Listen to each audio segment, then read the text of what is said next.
வணக்கம். Good morning, good afternoon, good evening, good night. எல்லாரும் நலமா இருப்பீங்கன்னு நாங்க நம்புறோம். நாம நேத்தே ஒரு செஷன் போட்டோம். அதுல வெறும் நோட்டிபிகேஷனை மட்டும் நாம கொஞ்சம் மட்டும் பார்த்தோம். சிலபஸ் பார்க்கல. அப்போ ஒரு ஒரு பிளான் தேவைப்படுது நமக்கு. இந்த சிலபஸை எப்படி கவர் பண்ணணும் இந்த 90 நாளைக்குள்ளார. இப்போ இந்த சிலபஸை கவர் பண்றதுக்கு 90 நாள்ன்றது போதுமானதாக இருந்தாலும் இந்த 90 நாளைக்குள்ளாரையே நம்ம கம்ப்யூட்டர் நாலேஜும் வளர்த்துக்க வேண்டிய கட்டாயத்தில் இருக்கும். ஏன்னா கம்ப்யூட்டர் பேஸ்டு டெஸ்ட் சிபிடி அப்படித்தானே போட்டாங்க. கம்ப்யூட்டர் பேஸ்டு டெஸ்டாக இந்த பிலிமினரி எக்ஸாம் அறிவிக்கப்பட்டிருக்கு. அப்போ முதல் முறையா ஏபிபி எக்ஸாம்ல டிஎன்பிஎஸ்சி கம்ப்யூட்டர் பேஸ்டு டெஸ்ட்டை இந்த முறை அறிமுகப்படுத்தியிருக்காங்க. இந்த சிபிடிக்கு கம்ப்யூட்டர் நாலேஜ் தேவை. கம்ப்யூட்டர் நாலேஜ்னா நாம சிஸ்டத்துல எக்ஸாம் எழுதணும், செல்போன்ல எக்ஸாம் எழுத போறதில்ல. அதனால செல்போன்ல கிளாஸ் எடுக்கிறது, செல்போன்ல எக்ஸாம் அட்டன் பண்றதெல்லாம் இப்போ உதவாது. நமக்கு மவுஸ் பிடிக்க தெரியணும், சிஸ்டத்துல ஃபாஸ்டா ஒர்க் பண்ண தெரியணும். புரியுதா? இப்போ இந்த மாதிரி நாலேஜ்லாம் கொஞ்சம் டெவலப் பண்றதுக்கு நமக்கு என்ன பண்ணும், கம்ப்யூட்டர்ல எக்ஸாம் எழுதி பழகணும். 1 மணி நேரத்துல 200 கொஸ்டின் அடிக்கணும். அப்படின்னா 1 மணி நேரத்துல 250 கொஸ்டின் நம்ம ஃப்ரீக்வெண்டா 3 மணி நேரத்துல ஒரு 250 to 300 கொஸ்டின் ஃப்ரீக்வெண்டா ஃபாஸ்டா அடிக்க கத்துக்கினாதான் நாம கொஸ்டின் பேப்பரை அங்க போய் படிச்சு 200 கொஸ்டின் அடிக்க முடியும். படிச்சு யோசனை பண்ணி 200 அடிக்க முடியும். அப்போ ஃபாஸ்டா ஒரு 3 மணி நேரத்துல 300 கொஸ்டினை நம்ம கம்ப்யூட்டர் பேஸ்டு டெஸ்ட்ல நாம அடிக்கவும் அப்ளை பண்ணவும் நம்ம தெரிஞ்சிருக்கோம். அப்படி அப்ளை பண்ண தகுதி உள்ள ஒரு அகாடமி போதிலா அகாடமி தான். ஏன்னா நாம ஒரு வருடத்திற்கு முன்னே நாம ஓனா வெப்சைட் கொண்டு வந்து இந்தியாவிலேயே ஆன்லைன் எக்ஸாம் மோடு வந்து நம்ம வெப்சைட்ல தான் இருக்கு.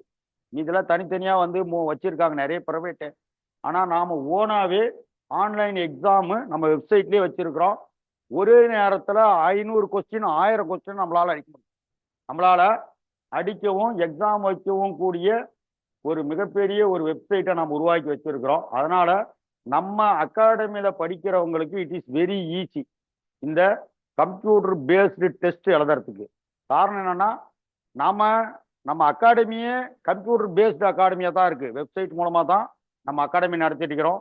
நம்ம கிளாஸ் ரூம் எல்லாமே டிஜிட்டல் கிளாஸ் ரூம், நம்ம library digital library fully digital class ரூமா நாம பயன்படுத்திட்டு இருக்கிறதுனால நம்ம அகாடமியில படிக்கிற பசங்களுக்கு இந்த கம்ப்யூட்டர் பேஸ்டு டெஸ்ட் ரொம்ப யூஸ்ஃபுல்லா இருக்கும்.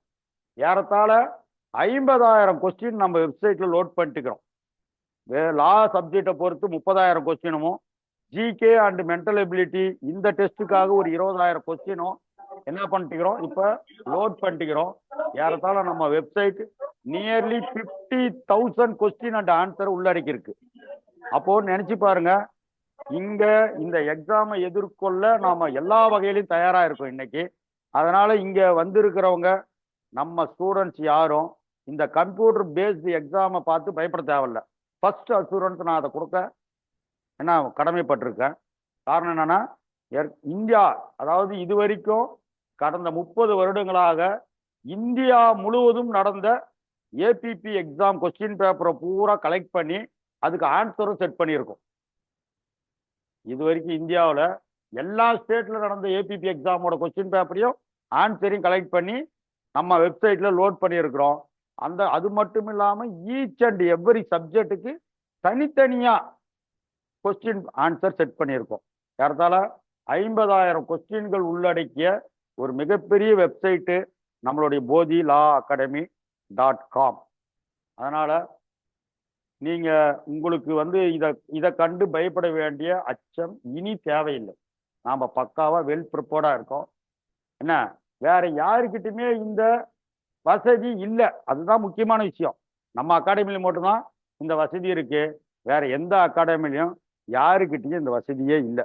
எது கம்ப்யூட்டர் பேஸ்டு டெஸ்ட் வைக்கவோ எழுதவோ வசதி இல்லை. இப்போ மற்றவங்க நேரடியா போய் டிஎன்பிஎஸ்சிலையோ வெப்சைட்லயோ இல்லை வந்து ஒரு கம்ப்யூட்டர் சென்டர்லயோ போயிட்டு இதை எழுதிட முடியாது. சார் கிளாஸ் சொல்லுங்க. சரியா? ஓகே, இதை வந்து நீங்க புரிஞ்சுக்கோங்க. ரெண்டாவது விஷயம், நாம சிலபஸ் டிஸ்கஸ் பண்ண போறோம் இன்னைக்கு. நேற்று நோட்டிபிகேஷனை பத்தி பேசிட்டோம். நாம இன்னைக்கு ஃபுல்ல சிலபஸை டிஸ்கஸ் பண்ண போறோம். நேற்று நாம date of notification, date of application, last date of application, edit option இதெல்லாம் பார்த்தோம். எவ்வளவு சீட்டு பார்த்தோம், ஒரு ரிசர்வேஷனும் பார்த்தோம். எவ்வளவு பிலிமினரி எக்ஸாம் மார்க் எவ்வளோ, மெயின்ஸ் எக்ஸாம் மார்க் எவ்வளோ, எத்தனை பேப்பரு, எவ்வளோ டைம்ல எழுதணும், இதெல்லாம் நேற்றே நம்ம பார்த்துட்டோம். நேற்று நாம பார்க்காத ஒரு சில விஷயத்தை இன்னைக்கு பார்த்துட்டு அதுல இருந்து சிலபஸுக்கு போயிடலாம். ஃபர்ஸ்ட் பிலிமினரி டைமிங் நாம் நேற்றே பார்த்துட்டோம். பிலிமினரி டைமிங்கை பொறுத்த வரைக்கும் நான் சொன்னது அதுதான். எக்ஸாம் என்னவா இருக்கு, கம்ப்யூட்டர் பேஸ்டு எக்ஸாமா இருக்கு. கம்ப்யூட்டர் பேஸ்டு எக்ஸாமா இருக்கு, சிபிடியா இருக்கு. இதுதான் முதல் விஷயம் நாம பார்க்கணும். இந்த exam computer based test. Computer based டெஸ்ட்ல நம்பர் ஆஃப் கொஸ்டின்ஸ் எவ்வளவு இருக்கு, 200 கொஸ்டின் இருக்கு பிலிமினரிக்கு. டிகிரி ஸ்டாண்டர்ட் ஜெனரல் ஸ்டடீஸ்ல 75 கொஸ்டினும், ஆப்டிடியூட் அண்ட் மென்டல் எபிலிட்டி டெஸ்ட்ல 25 கொஸ்டின், லா பேப்பர் டிகிரி ஸ்டாண்டர்ட்ல 100 கொஸ்டின். ஆக மொத்தம் 200 கொஸ்டின் நாம் இந்த பிலிமினரி எக்ஸாம்ல எழுதணும். 200 கொஸ்டினை பிலிமினரி எக்ஸாம்ல அட்டன் பண்ணணும். எந்த முறையில் அட்டன் பண்ணணும், கம்ப்யூட்டர்ல எழுதணும். 200 கொஸ்டினை கம்ப்யூட்டர் பேஸ்டு டெஸ்ட்ல எழுதணும். எவ்வளவு நேரத்துக்குள்ளார, 3 மணி நேரத்துக்குள்ளார எழுதணும். 3 மணி நேரத்துக்குள்ளார 200 கொஸ்டின் கம்ப்யூட்டர்ல டைப் என்ன பண்ணணும், ஆன்சர் பண்ணணும். அதுக்கு மார்க்கு ஒரு கொஸ்டினுக்கு 1.5 மார்க்கு, மொத்தம் 300 மார்க். மொத்தம் 300 மார்க்கு. 300 மார்க்ல பிசி, எம்பிசி, எஸ்சி, எஸ்டி இவங்களுக்கு 90 மார்க்கும், மற்றவர்களுக்கு 120 மார்க்கும் எடுக்கணும். மினிமம் மார்க் இது. இது ஃபுல்லி அப்ஜெக்டிவ் கொஸ்டின்ஸ். என்னது, mode of test CBT. Question Tamil and English both லாங்குவேஜ்ல இருக்கும். தமிழ் அண்ட் இங்கிலீஷ் போத் லாங்குவேஜ்ல இருக்கும். இப்போ இந்த எக்ஸாம் ப்ரிப்பேர் பண்றது தான் நாம இன்னைக்கு நாம சிலபஸ் பார்க்க போறோம். How to prepared preliminary examination within the period of 90 days. Within the period of 90 days. நமக்கு கிடைச்சிருக்கிற டைம் 90 நாள். இந்த 90 நாளை பயன்படுத்தி கொண்டு இந்த 300 மார்க்குக்கான இந்த பரீட்சையை நாம எப்படி எதிர்கொள்ள போறோம். இந்த 300 மார்க்குக்கான பரீட்சையை நாம எதிர்கொள்ள போறோம். இந்த 200 கேள்விகள் எந்தெந்த பாடத்திலிருந்து வரப்போகுது, இந்த 200 கேள்விகளும் எந்தெந்த பாடத்திலிருந்து வரப்போகுதுன்றதுதான் இன்னைக்கான வகுப்பு. நாம ஓவராலா ஒரு வியூ மட்டும் பார்க்க போறோம். Classes shall be begin shortly based on new timetable. இந்த 90 நாள் ப்ரிப்பரேஷன்ல 75 நாள் ஸ்டடியாகவும் 15 நாள் ரிவிஷன் அண்ட் மாடல் எக்ஸாம் பேஸ்லயும் நாம இதை பிளான் பண்ணியிருக்கோம். 75 நாள் முழுசா படிக்கிற முறையிலையும் 15 நாள் ரிப்பீட்டடா மாடல் எக்ஸாம், டெய்லி ட்வைஸ் 3, ஒரு நாளைக்கு 2 எக்ஸாம் கம்பல்சரி 2 எக்ஸாம். காலையில 3 மணி நேரம் எக்ஸாம், திரும்ப சாயங்காலம் 3 மணி நேரம் எக்ஸாம். அந்த மாதிரி 15 நாள்ல குறைந்தது 30 எக்ஸாம் ஃபுல் சப்ஜெக்ட் எழுத போறோம். இந்த 30 எக்ஸாம்ல வராத கேள்வி ஒண்ணு கூட உங்களுக்கு எக்ஸாம்ல வந்துடக்கூடாது. அந்த அளவுக்கு ரொம்ப கேர்ஃபுல்லா இந்த 30 எக்ஸாம் நான் செட் பண்ண போறேன். இந்த லாஸ்ட் 15 டேஸ் நீங்க எழுதுற இந்த 30 மாடல் எக்ஸாம்ல இருந்து தான் நீங்க 12/10/2024 எழுதுற கொஸ்டின் பேப்பர் இருக்கும். அதுக்கு நாங்க அசூரன்ஸ். அதை தாண்டி எக்ஸ்ட்ராவா ஒரு கேள்வி கூட வராம ரொம்ப கேர்ஃபுல்லா நாம இந்த 75 நாளை படிக்க போறோம். ஓகேவா? அப்போ last 15 days daily twice exam நடத்துறதா டிசைட் பண்ணியிருக்கிறோம். Daily 2 full exam through computer based எக்ஸாமா நாம ட்ரை பண்ண போறோம். சரியா? இந்த 75 நாள் டைம் டேபிள நாம உருவாக்குறதுக்கான டிஸ்கஷன் கிளாஸ் தான் இது. ஓகேவா? இதுதான் நம்ம பிளான். அது மட்டும் இல்லாம இந்த 75 நாளும் டெய்லி நடத்துற சப்ஜெக்ட்ல இருந்து டெய்லி எக்ஸாம் நடக்கும். அதுவும் கம்ப்யூட்டர் பேஸ்டு எக்ஸாமாவே இருக்கும். அப்போ 75 எக்ஸாம் தனியா இருக்கும். அது இல்லாம 30 எக்ஸாம் ஃபுல் டே எக்ஸாமா இருக்கும். ஓகேவா? அப்போ இந்த 75 நாள் கிளாஸ்லயும் ஒரு நாளும் ஈவினிங் 7 மணிக்கு இன்று முழுவதும் நடந்த அதே சப்ஜெக்ட்ல இருந்து திரும்ப எம்சிக்யூ கொஸ்டின்ஸ் ஒரு எக்ஸாம் டெய்லி 7 மணிக்கு இருக்கும். அது மினிமம் 100 கொஸ்டின் அந்த அளவுக்கு நாம பண்ண போறோம். மார்னிங் செஷனுக்கு ஒரு 50 கொஸ்டினும் ஈவினிங் செஷனுக்கு 50 கொஸ்டினுமாக குறைஞ்சது 50ல இருந்து 100 கேள்விகள் டெய்லி நீங்க எக்ஸாம் எழுதுற மாதிரி உருவாக்க போறோம். இந்த 100 கொஸ்டின் நீங்க 1 மணி நேரத்துக்குள்ளார அடிக்கணும். அந்த மாதிரி டைம் செட் பண்ணி உருவாக்குவோம். ஓகேவா? அப்போ ஒரு குறைஞ்சது நீங்க என்ன பண்ணணும், 1 நிமிடத்திற்கு உள்ளாகவே 1 நிமிடத்துல 2 கொஸ்டின் அடிக்கிற வேண்டியதா இருக்கும். அந்த மாதிரி உங்களை தயார்படுத்திடுவோம். தயார்படுத்தி தான் கொண்டு போவோம். அப்போ வெரி ஃபர்ஸ்ட் டே கிளாஸ்ல இருந்தே உங்களுக்கு கம்ப்யூட்டர் பேஸ்டு டெஸ்ட் நம்ம கிட்ட ஆரம்பிச்சிடும். இப்போ இந்த 75 நாள் நாம நடத்துற எல்லா கிளாஸ்லயுமே தினமும் எக்ஸாம் இருக்கும். ஓகேவா? அதனால டெய்லி டெஸ்ட் இருக்கும். அதை பத்தி நீங்க கவலைப்பட தேவையில்லை. ஓகேவா? இதுதான் பிளான். சரியா? இதுல நேத்து நாம பார்க்காத ஒரு விஷயம் நாம இன்னைக்கு மட்டும் சொல்லிடுறேன். போட்டோ அப்லோடிங் தனியா ஒரு புதிய முறையை இந்த முறை அப்லோட் பண்ணியிருக்காங்க. போட்டோ அப்லோட் பண்றதுக்கு இந்த அப்ளிகேஷன்ல புதிய முறையை கொண்டு வந்திருக்காங்க. அதனால நீங்க பழைய போட்டோ எடுத்தோ இல்ல ஏற்கனவே இருக்கிற போட்டோவை அப்லோட் பண்ணவோ முடியாது. நீங்க ரொம்ப கேர்ஃபுல்லா போட்டோவை அப்லோட் பண்ணணும். நீங்க ஒழுங்கா போட்டோவை அப்லோட் பண்ணலனாக்க என்னவா மாறிடும், டிஸ்குவாலிஃபை கேல கொண்டு வந்துருவாங்க. அதுக்கு முதல்ல 50வது பக்கத்தை போய் பார்க்கலாம். என்ன காரணம் நான் இதை சொல்றேன்ட்டு.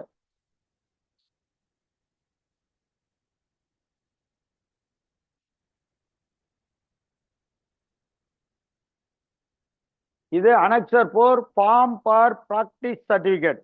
ஃபார்ம் ஃபார் பிராக்டிஸ் சர்டிபிகேட் உங்களுக்கு எல்லாருக்கும் விசிபிளா இருக்கா? எல்லாருக்கும் தெரியுதா அந்த ஃபார்ம்? விசிபிளா இருக்கு சார். ஓகேமா.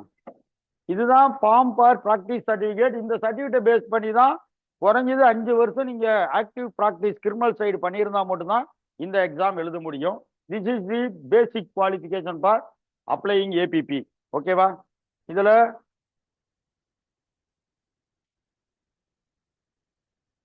இதுதான் இந்த சர்டிபிகேட்டோட முக்கியமான விஷயம். இந்த 7 தான். Whether the candidate have had active practice in criminal courts for the period of not less than 5 years, yes or no இருக்கு. இங்க எஸ் தான் போடணும். எஸ் தான் போடணும். எஸ் போட்டா மட்டும்தான் நீங்க யூ ஆர் எலிஜிபிள். நோன்னு எதனா தெரியாம டிக் பண்ணிட்டுன்னு பின்னாடி சொல்ல முடியாது. இதை எடிட்டும் பண்ண முடியாது. எடிட் ஆப்ஷன் வருது, ஆனா சர்டிபிகேட் எடிட் பண்ண முடியாது. பீரியட் ஆஃப் ஆக்டிவ் பிராக்டிஸ் 5 வருஷத்துக்கு குறையாம இருக்கணும். இங்க எத்தனை வருஷம் கீழே போடணும். யார் signature, name and designation of competent authority. இதெல்லாம் ஃபார்ம், இதெல்லாம் விட்டுறலாம். இதுல எந்த பிரச்சனையும் இல்லை. இங்க போட்டோன்னு ஒண்ணு இருக்கு பாருங்க, இதை படிங்க. Affix photograph of the candidate, affix photograph of the candidate with the signature of certifying authority. உங்க கையெழுத்து இல்ல, with the signature of certifying authority. Certifying அத்தாரிட்டினா யாரு? எவிடன்ஸ் ஆக்ட்ல 65B இருக்கான் சர்டிஃபையிங் அத்தாரிட்டி. அவன் தான் கையெழுத்து போடணும், நீங்க போடக்கூடாது. ஆன் தி போட்டோகிராஃப், போட்டோ மேல நாம என்ன பண்ணிருந்தோம், இத்தனை நாள் நம்ம கையெழுத்த போட்டிருந்தோம். போட்டோ மேல நம்ம கையெழுத்த போட்டிருந்தோம். ஆன்லைன்ல கம்ப்யூட்டர்ல எப்படி போட்டோ மேல போய் கையெழுத்து போடுவீங்க? அப்ளிகேஷனு பேப்பர்ல ஒட்டி கையெழுத்து போட சொன்ன போட்டிருக்கோம். ஆன்லைன்ல நீங்க போட்டோவை அப்லோட் பண்ண போறீங்க. போட்டோ மேல ஆன்லைன்ல எப்படி கையெழுத்து போடுவீங்க? அதுக்கு அவனே வழி சொல்லிக்கிறான். இதெல்லாம் பாருங்க, கம்ப்யூட்டர் பேஸ்டு எக்ஸாம் இப்போ அப்ளிகேஷன் போடுறதுக்கே ஒரு டெஸ்ட் மாதிரி இப்போ போயிட்டு இருக்குது நமக்கு. அதனால அப்ளிகேஷன் போடுறதுக்கு சீக்கிரம் தயாராகிக்குவாங்க. ஏன்னா கடைசி நேரத்தில் கஷ்டப்படாதீங்கிறதுனால தான் உங்களுக்கு உடனே இது சொல்றேன். அப்போ affix photograph on the of the candidate with the signature of the certifying authority on the photograph. அப்போ போட்டோகிராஃபுக்கு மேல சர்டிஃபையிங் அத்தாரிட்டி சைன் பண்ண போட்டோவா இருக்கணும். அப்போ போட்டோ யாரு எடுக்கணும், எங்க எடுக்கணும்? உங்க மொபைல் போன்லயோ இல்ல நீங்களோ ஒரு போட்டோ எடுத்து அப்லோட் பண்ண முடியுமானா முடியாது. முடியாதுன்னு நான் சொல்லல, இவங்களே சொல்றாங்க. we are going to page number 10. Online application. இதுதான் அப்லோடிங் போட்டோ. இங்க பாருங்க, உங்க போட்டோவோட சைஸ் மொத்தமா 3 சென்டிமீட்டர் உயரமும் 3.5 சென்டிமீட்டர் அகலமும் இருக்கணும். மீதி 1.5 சென்டிமீட்டர் அளவுக்கு ஒரு பாக்ஸ் இருக்கணும் கீழே. அந்த பாக்ஸ்ல உங்க பேரு, என்னைக்கு இந்த போட்டோ எடுத்ததுன்றதை எடிட் பண்ணி சேர்த்து இருக்கணும். இந்த 1.5 சென்டிமீட்டர் உங்க பேரும் டேட்டும் போட்டதோட சேர்ந்து மொத்த அளவு எவ்வளவு இருக்கணும்? 4.5 சென்டிமீட்டர் இருக்கும். 4.5 இன்ட்டு 3.5 சென்டிமீட்டர் அளவுல தான் உங்க போட்டோ இருக்கணும். இந்த இந்த இந்த இதை எடுத்துன்னு தான் நீங்க எங்க போகணும்? போட்டோ ஷாப்புக்கு போகணும். நீங்க எடுக்க கூடாது. இங்க பாருங்க, the photograph taken at the time on or after the notification. இந்த டேட் என்னைக்கு இருக்கணும்? நோட்டிபிகேஷன் வந்த நேத்து 13/9க்கு பின்னாடி இருக்கணும். 13/9க்கு பின்னாடி இருக்கணும். இல்ல 13ஆம் தேதி எடுக்கப்பட்டதா இருக்கணும். போட்டோல என்ன இருக்கணும்? உன்னோட பேரும் டேட்டும் இருக்கணும். இப்ப இன்னொன்னு நாம் படிச்சுட்டு வந்தோம். இன்னொன்னு என்ன இருக்கணும்? போட்டோவுக்கு மேல சர்டிஃபையிங் அத்தாரிட்டி கையெழுத்தும் இருக்கணும். இதுக்கு மேலதான் சர்டிஃபையிங் அத்தாரிட்டி கையெழுத்து இருக்கணும். அப்ப அதுக்கு முன்னாடியே உங்க பேரும் டேட் ஆஃப் டேக்கன் போட்டோவும் இருக்கணும். புரியுதா உங்களுக்கு? அதுல காது ரெண்டும் தெரியணும், கழுத்து தெரியணும். அந்த போட்டோவுல சின்னதா இருக்குதுன்னு மூஞ்சி மட்டும் போடக்கூடாது. எவ்வளவு பிக்சல்னு போட்டுங்கிறாங்க பாருங்க. 4.5 சென்டிமீட்டர் ஹைட்டுக்கு 170 பிக்சல், 3.5 சென்டிமீட்டருக்கு 130 பிக்சல், இந்த 3 சென்டிமீட்டருக்கு 115 பிக்சல். இதெல்லாம் இருக்கணும். The photo shall be taken by photo studio only. நீங்க செல்போன்லயோ உங்க வீட்டுல இருக்கிற டிஜிட்டல் கேமராவிலயோ எடுத்தீங்கன்னா செல்லாது. Photo shall be taken white background, என்னது பாஸ்போர்ட் சைஸ் கலர் போட்டோ. எங்க எடுக்கணும்? போட்டோ ஸ்டுடியோவில் தான் எடுக்கணும். போட்டோ ஸ்டுடியோக்காரன் தான் உங்க போட்டோ மேல கையெழுத்து போட்டு சர்டிஃபிகேட் கொடுக்கணும். நான் தான் இந்த போட்டோவை எடுத்தேன், என் கையெழுத்து தான் இது, நான் வந்து பாரிஸ் கார்னர்ல போட்டோ கடை வச்சு தொழில் பண்றேன்னு நான் ஒரு சர்டிஃபை கொடுக்கணும். அவன் தான் சர்டிஃபையிங் அத்தாரிட்டி. அவன் அங்க கையெழுத்து போட்டிருக்கணும். அத அவன் இந்த மாதிரி அவனும் கையெழுத்து போட்டு உன் பேரு டேட்டு போட்டு இந்த 4.5 இன்ட்டு 3 சென்டிமீட்டர்ல இந்த பிக்சல் அளவுல போட்டு என்ன பண்ணி கொடுக்கணும்? சேவ் பண்ணிட்டு அதை உங்களுக்கு எப்படி கொடுக்கணும்? ஆமா, CD, DVD, pen drive, hard drive, இந்த 4 முறையில ஏதாவது ஒரு முறையில நீங்க டிரான்ஸ்பர் பண்ணிக்கணும். எங்கிருந்து? போட்டோ ஸ்டுடியோல இருந்து. அவங்கிட்ட போட்டோவை வாங்கிட்டு வந்து நீங்க செல்போன்ல அதை ஒரு போட்டோ எடுத்து என்ன பண்ணக்கூடாது? அப்லோட் பண்ணாலும் செல்லாது. அப்ப அவங்ககிட்ட பிரிண்டட் போட்டோவை வாங்கக்கூடாது. போட்டோ எடுத்துட்டு டிஜிட்டலா வாங்கின்னு வரணும் சர்டிபிகேட்டோட. அந்த மாதிரி பென் டிரைவ்லயோ ஹார்ட் டிரைவ்லயோ சிடிலயோ டிவிடிலயோ நீங்க அவங்ககிட்ட டிரான்ஸ்பர் பண்ணணுமே தவிர 8 காப்பி போட்டோ போட்டு கூட 100க்கு 8ன்னு தான் விற்கிறாங்க. அந்த மாதிரி 100 ரூபாய்க்கு கொடுத்து 8 போட்டோ வாங்கிட்டு வந்துடக்கூடாது. அப்போ அந்த போட்டோவும் செல்லாது. என்ன பண்ணணும்? போட்டோ பிரிண்டட் போட்டோவா வாங்காம என்ன வாங்கணும்? டிஜிட்டலா வாங்கிக்கணும் வித் சர்டிபிகேட்டோட. அதை தான் எடுத்துட்டு வந்து என்ன பண்ணணும்? நீங்க அப்லோடு பண்ணணும். Ready for uploading. அதைத்தான் கொண்டு வந்து இந்த போட்டோ அப்படின்ற இடத்துல அப்லோட் பண்ணணும். போட்டோன்ற இடத்துல அப்லோடு பண்ணணும். சரியா? இதெல்லாம் போட்டோவுக்கு. புரிஞ்சா இல்லையா? அதனால போட்டோவை ஒட்டி நீங்க சர்டிபிகேட் வாங்கினாலும் சரி, போட்டோவை அப்லோட் பண்ணாலும் யாரோட கையெழுத்து வேணும்? இந்த இடத்துல என்னது?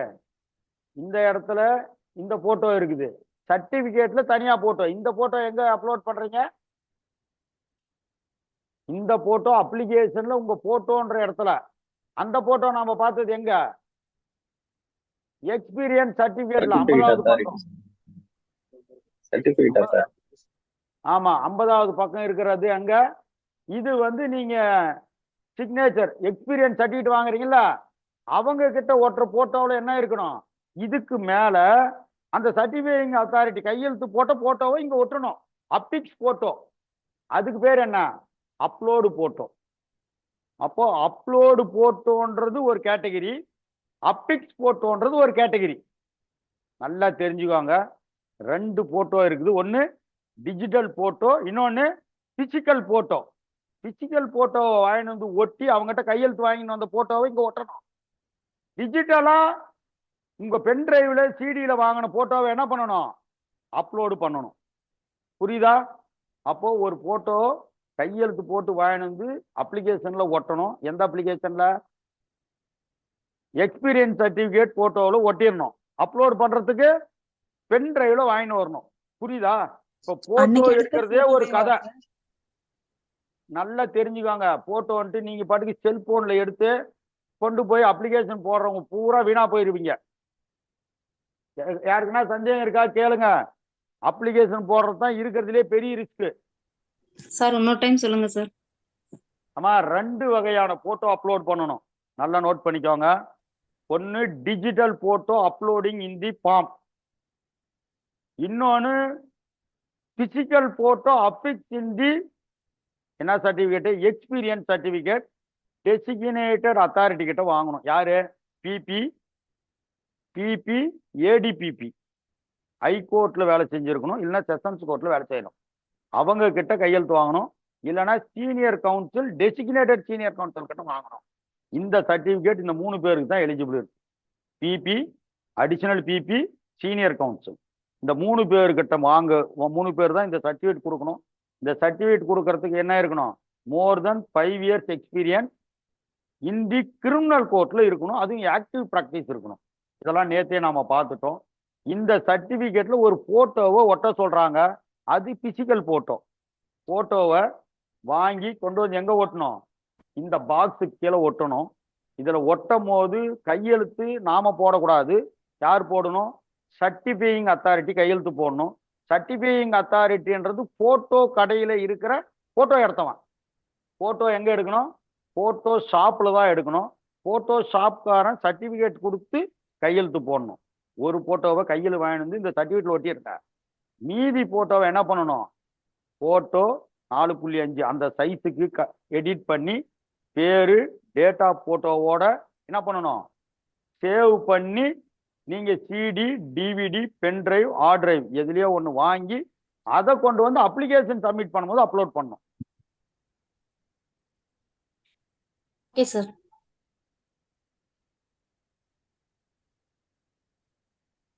சார் சார் இன்னொரு டவுட். அதுல டேட் ஒன்னு அத்தாரிட்டி அப்படின்றது வேற, காம்பிடன்ட் அத்தாரிட்டின்றது வேற.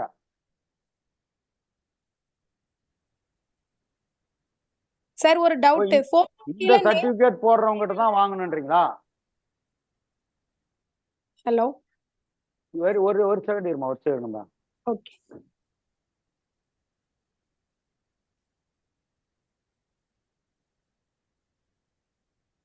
Affix photograph of the candidate with the signature of the certifying authority on the photograph. Certifying authority on the photograph னா இந்த சர்டிபிகேட் கொடுத்தவன்னு எடுத்துக்கலான்றீங்களா நீங்க?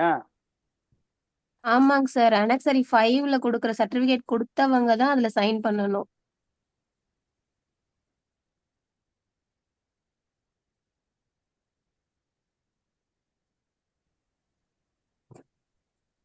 அப்போ காம்படிட் அத்தாரிட்டி, சர்டிஃபைங் அத்தாரிட்டி ரெண்டுமே ஒன்று தானே சார்?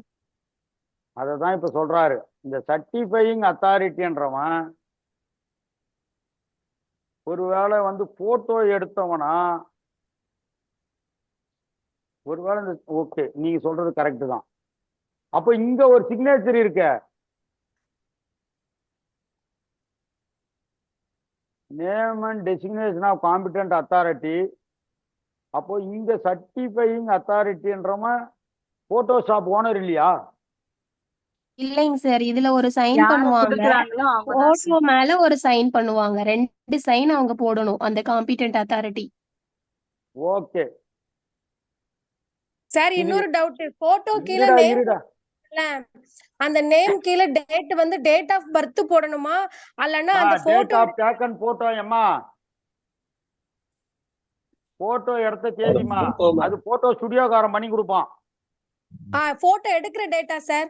ஆமா, போட்டோ எடுத்த தேதியும் உங்க பேரும் வரணும். ஓகேவா? இங்க இருங்க இங்க கிளாரிஃபை பண்ணிக்கலாம். தி சர்டிஃபையிங் அத்தாரிட்டின்றவங்க இங்க சைன் பண்றவங்க தான். ஓகேவா? போட்டோ ஸ்டுடியோக்காரன் இல்ல. கரெக்டா? ஆமாங்க சார், கரெக்ட். சர்டிஃபையிங் அத்தாரிட்டி கிட்ட இங்க ஒரு கையெழுத்து வாங்கணும். போட்டோ ஒட்டி இந்த ஆள் தான் பாலமுருகன், இந்த ஆள் போட்டோ தான்ற மாதிரி என்ன பண்றாங்க, அவர்கிட்ட ஒரு கையெழுத்து வாங்கிட்டு சீலு அங்க ஒரு கையெழுத்து, இங்க ஒரு சீலை போடணும், இங்க ஒரு கையெழுத்தை போடணும், இங்க டேட்டு பிளேஸ் போடணும், இங்க ஒரு கையெழுத்து, இங்க ஒரு கையெழுத்து, 2 கையெழுத்து வாங்கிக்குவாங்க. சரியா? இப்ப சர்டிஃபையிங் அத்தாரிட்டின்றவன் போட்டோ எடுத்தவன் இல்லை, இங்க கையெழுத்து போட்டவன். கரெக்டா? கிளியரா? Okay, clear. நோட் பண்ணிக்கிறீங்களா? அப்போ சர்டிஃபையிங் அத்தாரிட்டி போட்டோ மேல கையெழுத்து போடணும். போட்டோ எப்படி இருக்கணும்னு எங்க இருக்குது? 10வது பேஜில் இருக்கு. அதை ஒரு தடவை நீங்க படிச்சுக்கணும். இந்த 10வது பேஜ் பிரிண்ட் எடுத்துக்கணும் தான் நீங்க எங்க போகணும்? போட்டோ ஸ்டுடியோவுக்கு போகணும். ஸ்டார் போட்டு நோட் பண்ணி வச்சுக்கோங்க. நோட்டிபிகேஷன் 10th பேஜ் எடுத்துன்னு தான் எங்க போகணும்? போட்டோ ஸ்டுடியோவுக்கு போகணும். புரிஞ்சா? கீழே நோட்டுன்னு போட்டுருக்காங்க. அது என்ன சார் நோட்டுன்னு போட்டு? என்னப்பா, கிரிமினல் கோர்ட்ன்றது என்னென்ன கோர்ட்டுன்னு கொடுத்துக்கிறாங்க. காம்பிடன்ட் அத்தாரிட்டினா யாருன்னு கொடுத்துருக்காங்க. டெசிக்னேட்டட் சீனியர் கவுன்சில்னா யாருன்னு கொடுத்துக்கிறாங்க. Criminal court, competent authority, senior advocate, 3க்கும் டெஃபினேஷன் இருக்கு. இதை நேற்றே பார்த்துட்டோம். காம்பிடன்ட் கிரிமினல் கோர்ட்ன்றது ஹைகோர்ட்டு, செஷன்ஸ் கோர்ட்டு. அதுல வேலை செய்யற PP, additional PP. Competent authority கோர்ட்ன்றது அதுதான். அதுக்கு கீழே வேலை செய்யற கிரிமினல் கோர்ட்னா என்னன்றது ஃபர்ஸ்ட் இருக்குது. கிரிமினல் கோர்ட்ன்றது என்னன்னா high court, sessions court, magistrate court. Competent authority high court, sessions கோர்ட்ல வேலை செய்யற PP, additional PP. Senior advocate, designated senior advocate as per the advocate act 1961. இதுதான் இந்த 3. ஓகேவா? இவங்க கிட்ட மட்டும் தான் நீங்க கையெழுத்து வாங்கணும். மற்றவங்க கிட்ட கையெழுத்து வாங்கினாலும் செல்லாது. இந்த ஹைகோர்ட்டு, செஷன்ஸ் கோர்ட்டு, மேஜிஸ்ட்ரேட் கோர்ட்ல பிராக்டிஸ் பண்ணாம வேற கோர்ட்ல பிராக்டிஸ் பண்ணாலும் you are not eligible. You are not eligible. இதெல்லாம் நாட் எலிஜிபிள் கிரைட்டீரியா. அப்போ எலிஜிபிலிட்டி கிரைட்டீரியாவுக்குள்ள நீங்க போய் சைன் வாங்கணும். ஓகேவா? அப்போ போட்டோ ஒரு தடவை பார்த்துக்குவாங்க. இந்த 10th பேஜில் இருக்கிற பேஜை நீங்க என்ன பண்ணணும்? பிரிண்ட் எடுத்து போட்டோ எடுத்து போகும்போது என்ன பண்ணணும்? எடுத்துன்னு போய் அவங்ககிட்ட காமிக்கணும், போட்டோ ஸ்டுடியோக்காரங்கிட்ட. ஏன்னா இந்த பிக்சல்லாம் அவன் தான் பிக்ஸ் பண்ணுவான். போட்டோவில் 170 பிக்சல், 130 பிக்சல், 115 பிக்சல், 55 பிக்சல், இதெல்லாம் பிக்சல் வச்சுக்கிறான். 4 கேட்டகரி ஆஃப் பிக்சல் இருக்கு. இந்த ஒண்ணுக்கும் 4 பிக்சல் அப்ளை பண்ணணும். இப்ப இது அவனுக்கு தான் தெரியும், நமக்கு தெரியாது. இந்த பிக்சலை அப்ளை பண்றதுக்கு போட்டோ ஸ்டுடியோக்காரனுக்கு தான் தெரியணும். அப்போ நம்ம ஊர் லோக்கல் போட்டோ ஸ்டுடியோக்காரங்கிட்ட போகாதீங்க, டிஜிட்டல் போட்டோ ஸ்டுடியோவுக்கு போகணும். அவனுக்கு தான் இதெல்லாம் தெரியும். நானும் போட்டோ எடுக்கிறேன் எங்க ஊர் பொட்டி கடையில அப்படின்னு போய் எடுத்தீங்கனாலும் மாட்டிக்குவீங்க. நோட் பண்ணிக்கிறீங்களா? அப்போ இந்த 10வது பேஜ் பிரிண்ட் எடுத்துன்னு போயிட்டு அந்த போட்டோ ஸ்டுடியோக்காரனுக்கு இங்கிலீஷும் படிக்க தெரியணும். இதெல்லாம் பார்த்து கரெக்டா செட் பண்ணணும். அந்த போட்டோவை வாங்கி என்ன பண்ணணும்? CD, DVD, pen drive, or டிரைவ்ல, உங்க மொபைல்ன்றதும் ஆர் டிரைவ் தான், அப்படியே உங்க மொபைல்ல டிரான்ஸ்ஃபர் பண்ணி கூட எடுத்துட்டு வந்துடலாம். சரியா? எடுத்துட்டு வந்துட்டு அதைத்தான் அப்லோட் பண்ணணும். இந்த போட்டோ ஓட்டுறதுலயே இவ்வளவு பிரச்சனைக்கு இது. இதை நாம நேத்து சொல்ல மறந்துட்டோம். இதை நீங்க நல்லா ஞாபகம் வச்சுக்குவாங்க. அப்ளிகேஷனை கரெக்டா போட்டா தான் உங்களுக்கு ஆல் டிக்கெட் வரும். இல்லைன்னா அப்ளிகேஷனோடயே நம்ம வாழ்க்கை முடிஞ்சிடும். அப்புறம் அப்ளிகேஷன் தப்பா போட்டு நான் கஷ்டப்படக்கூடாது. புரியுதா? அதுக்கு ஒரு ரிட்டு, அதுக்கு ஒரு ரெப்ரசன்டேஷன், அதுக்கு ஒரு எடிட் ஆப்ஷன், இதெல்லாம் நமக்கு தேவையில்லை. இன்னைக்குந்தே ஆரம்பிக்கலாம். புரட்டாசி வேற வருது. இன்னைக்கே நல்ல நாள் தான். இன்னைக்கே இந்த வேலையெல்லாம் ஆரம்பிச்சு புள்ளியார் சூழி போட்டு இன்னைக்கே ஆரம்பிச்சிருங்க. அதுதான் நல்லது. சரியா? இன்று அப்படின்ற நாளை விட நல்ல நாள் வேற நாளே இல்லை. சரியா? அதனால எந்த காரியம் தொடங்கணும்னு முடிவு பண்ணிட்டாலும் இன்றே தொடங்குவோம், நன்றே.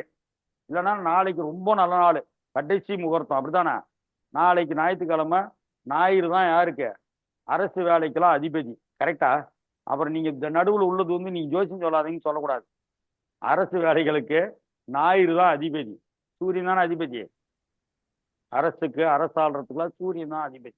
அதனால நாளைக்கு தொடங்கிடலாம். நாளைக்கு தொடங்கி மடன்னு இதெல்லாம் பிரிண்ட் அவுட் முதல்ல இந்த நோட்டிபிகேஷன் ஒரு பிரிண்ட் அவுட் எடுத்துருங்க கலர்ல. எடுத்து அதை முதல்ல வச்சுக்குவாங்க. ஃபர்ஸ்ட் படிக்கிறதே நோட்டிபிகேஷனை தான் படிக்கணும், புக்கை படிக்கிறத விட்டு. ஓகேவா? இதை வச்சுக்குவோம். இது ஃபர்ஸ்ட் அண்ட் லாஸ்ட் அட்வைஸ். சரியா? நேற்று சொன்ன அட்வைஸ்லாம் உங்களுக்கு ஞாபகம் இருக்கும். இன்னைக்கு இதை ஞாபகம் வச்சுக்குவாங்க. ஓகேவா? ஓகே சார் ஒரே ஒரு டவுட் சார் ப்ளீஸ். சொல்லுங்க சார். சார் ஒன்றும் இல்லை சார், ஃபோட்டோ நம்ம ஸ்டூடியோவில் ப்ராப்பராக எடுத்துடுறோம், அதை டிஜிட்டலாக நம்ம கொண்டு வந்துடுறோம் சார். ஓகேங்க சார். ஆன்லைனில் நீங்க எடுக்கக்கூடாது இல்லைங்களா சார், நீங்க எடுக்கக்கூடாது. அதான் சொல்றேன். போட்டோ ஸ்டூடியோவில் எடுத்துடுறாங்க, அதை நம்ம வாங்கிடுறோம். சிக்னேச்சர் அதாவது அத்தாரிட்டிட்ட சிக்னேச்சர் எப்படி வாங்கி அதை எப்படி சார் அப்லோட் பண்ணணும்? சார் அது வந்து அதாவது 2 வகையான போட்டோ நீங்க வாங்கணும். இதுதான் முதல்ல இருந்து சொல்றேன். ஒன்னு டிஜிட்டல் போட்டோவா நீங்க பென்டிரைவ்லயோ சிடிலயோ வாங்கிக்கணும். ஆமாங்க சார். சரியா?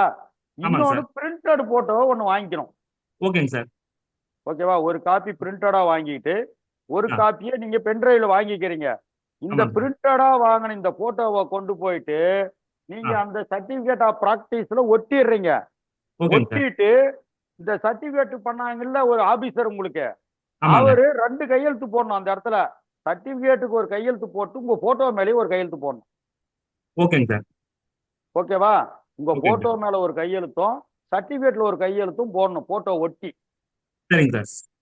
சரியா? இது வந்து ஓகே. Physical photo. இதை ஓகேங்க சார். நீங்க ஸ்கேன் பண்ணி அப்லோட் பண்ணணும். ஓகேங்க சார். ஓகேங்க சார். ஓகே. தேங்க்யூ சர்டிபிகேட்டை ஸ்கேன் பண்ணி வச்சுட்டு அதை நீங்க அப்லோட் பண்ணணும் அப்ளிகேஷன்ல. Thank you sir. Thank you sir. இன்னொரு போட்டோ டைரக்டாவே அப்ளிகேஷன்ல அப்லோட் பண்ணணும் ஆமாங்க சார். ஓகேங்க சார். ஓகேங்க சார். பென்டிரைவ்ல இருந்து. சரியா? ஆமாம். புரியுதா உங்களுக்கு? புரிஞ்சுது சார், புரிஞ்சுது sir. Thank you sir. Okay okay. வேற யாருக்குன்னா சந்தேகம் இருக்கா? அடுத்த சப்ஜெக்ட் போயிடலாமா?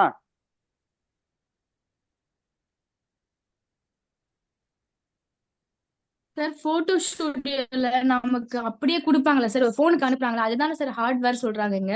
ஆமா போன் இட் செல்ஃப் ஹார்ட்வேர் தான். நீங்க அப்படியே கேபிள் போட்டு போன்ல வந்து சேவ் பண்ணிக்கலாம். ஜேபிஜி ஃபார்மேட்ல போட்டு இருங்க, உங்களுக்கு அடுத்தது சொல்லி தரேன். அது எந்த ஃபார்மேட்ல வாங்கணும்ட்டு இங்க இருக்கு 9வது பக்கத்துல. நீங்க இந்த நோட்டிபிகேஷன்லாம் ஒரு தடவை நீங்க படிங்க. இது எந்த ஃபார்மேட்ல இருக்குன்னா இங்க பாருங்க, போட்டோகிராஃப் ஜேபிஜி அப்படின்ற ஃபார்மேட்ல இருக்கணும். கையெழுத்து வந்து சிக்னேச்சர் ஜேபிஜி அப்படின்னு சேவ் பண்ண ஃபார்மேட்ல இருக்கணும். இந்த 2ஐயும் பார்த்துக்கோங்க. இன்னொன்று 9வது பக்கம் போங்க, 9th பேஜ். இது ஒன் டைம் ரிஜிஸ்ட்ரேஷன் அப்படின்ற கேட்டகரிக்குள்ள இருக்கு. இங்க போட்டோவை எப்படி சேவ் பண்ணணும்னு இங்க இருக்குது. ஒன் டைம் ரிஜிஸ்ட்ரேஷன் ஓடிஆர்ல. இதுல அந்த போட்டோவை எப்படி சேவ் பண்ணணும், சிக்னேச்சரை எப்படி சேவ் பண்ணணும்னு இங்க இருக்கு. நீங்க சிக்னேச்சர் போட்டு சிக்னேச்சர் டாட் ஜேபிஜி அப்படின்னு சேவ் பண்ணணும். போட்டோவை போட்டோகிராஃப் டாட் ஜேபிஜி அப்படின்னு சேவ் பண்ணணும். இங்க வந்து ஒன் டைம்க்கு வந்து 3 months லாஸ்ட் 3 months போட்டோ இருந்தா போதும். ஆனா அப்ளிகேஷன்ல என்னவா இருக்கணும்? நோட்டிபிகேஷன் வந்த பின்னாடி போட்டோவா இருக்கும். அப்போ நீங்க ஒன் டைம் ரிஜிஸ்ட்ரேஷன் ஏற்கனவே பண்ணியிருந்தா இந்த பிரச்சனை இல்லை. அப்போ இதெல்லாம் பார்த்துக்கோங்க. இந்த போட்டோகிராஃப் ஜேபிஜின்ற ஃபைலா இருக்கணும், சிக்னேச்சர் ஜேபிஜின்ற ஃபைலா இருக்கணும்.